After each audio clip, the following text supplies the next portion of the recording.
नहीं जी, अब हम सेफ्टी को डिफाइन करते हैं जी। ऑक्यूपेशनल सेफ्टी डिसिप्लिन क्या कहता है? The process of safeguarding employees from workplace hazard and risk that could result in injuries और एक्सीडेंट, और safety is the absence of any unacceptable risk at the workplace, और safety is the prevention from the danger.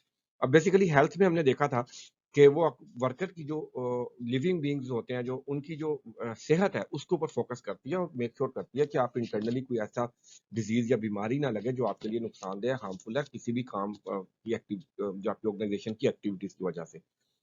Safety का जो aspect है ये basically आपके जो physical consequences हो सकते हैं, इंजरीज हो सकती हैं, एक्सीडेंट की वजह से आपके प्रॉपर्टी लॉस हो सकती है, इन्वायरमेंटल इम्पैक्ट्स हो सकते हैं। तो इन चीज़ों को फोकस करती है जो इन नेचर फिजिकल होते हैं, उनको कंट्रोल करने पर फोकस करती है। तो इसको मोर टेक्निकल टर्म अगर आपने मोर टेक्निकली डिफाइन करना तो आप कह सकते हैं जी, safety is the condition of being free from और minimizing the presence of significant risk, hazards and potential harm in the workplace through the implementation of the preventive measures and practices.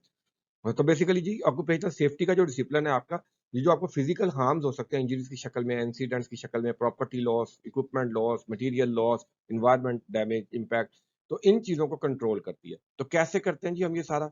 अब देखिए जी, जो हमने हेल्थ में जो चीज़ें की थी सेम वो भी इधर लगेंगी।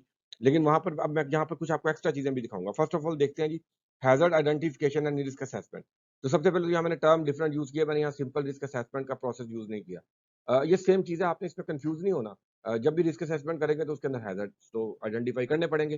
तो ये टर्म्स मुख्तलिफ कन्वेंशंस हैं, कोई लोग किसी तरह से यूज़ कर रहे हैं, किसी ऑर्गनाइज़ेशंस के अंदर या एरियाज़ के अंदर या रीजन्स के अंदर, एक ही चीज़ को मुख्तलिफ तरीके से देखा जाता है।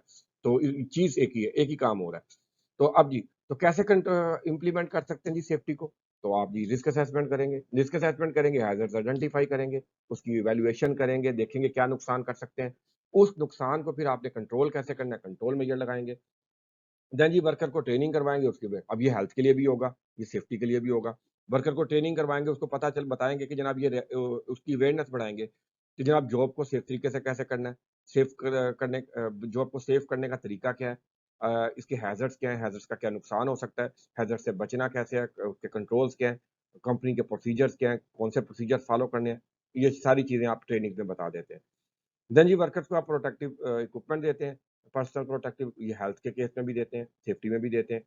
देन जी आप इमरजेंसी प्रिपेयर्डनेस करते हैं, आप इमरजेंसी रिस्पॉन्स प्लान बनाते हैं, तैयारी करते हैं कि इन केस ऑफ अगर कोई इमरजेंसी हो जाती है, तो आपने हेल्थ के केस में, सेफ्टी के केस में उसको कैसे कूप अप करना है, कैसे हैंडल करना है। देन आप इंसिडेंट और रिपोर्टिंग की इन्वेस्टिगेशन प्रोसेसेस बनाते हैं। तो आप देखा ये सारी चीज़ें जो हैं आप एच और एस हेल्थ एंड सेफ्टी को इम्प्लीमेंट करने के लिए कर रहे होते हैं। एनवायरमेंटल में भी यही चीज़ें आ रही होती हैं। तो इस तरह देखा आपने काफ़ी सारी चीज़ें आपको मैंने बता दी, बिल्कुल ईज़ी से और आसान से तरीके से।